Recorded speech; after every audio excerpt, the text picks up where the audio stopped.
sa isang bayan ng Cotabato, kasing gulo ng tao, kasing gulo ng mundo. Dahil di magkasundo sa relihiyon at prinsipyo, nagkagulo.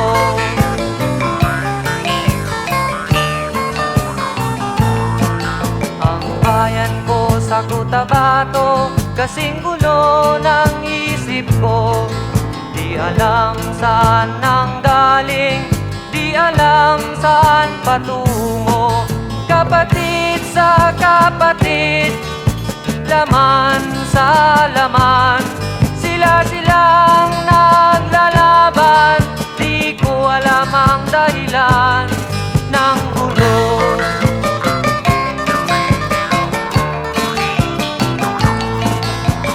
Bakit nagkaganon ang sagot sa tanong ko? Bakit kayo nag-away? Bakit kayo nagkagulo? Prinsipyo mo'y igagalang ko kung ako'y iyong nirespeto. Kung nagtulungan kayo, di sana magulo ang bayan ko.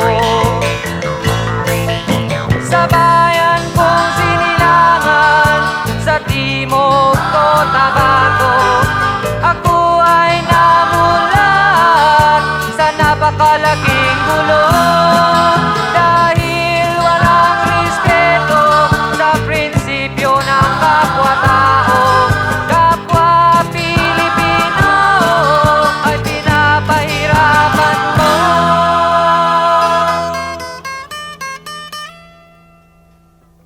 Ang gulo.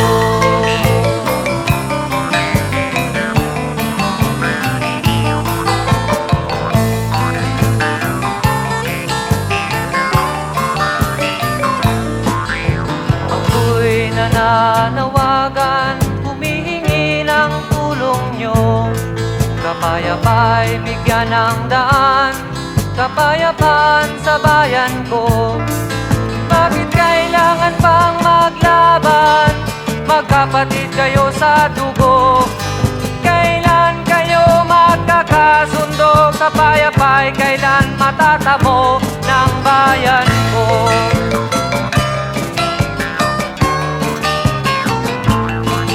Kung ako'y may maitutulong, tutulong ng buong puso. Gitara ko'y aking inaalay, kung magkagulo'y gamitin mo. Kung ang kalabay walang puso, puso na rin ang gamitin mo. Ituring mong sangkaibigan, isipin mong siya'y may puso ring katulad mo.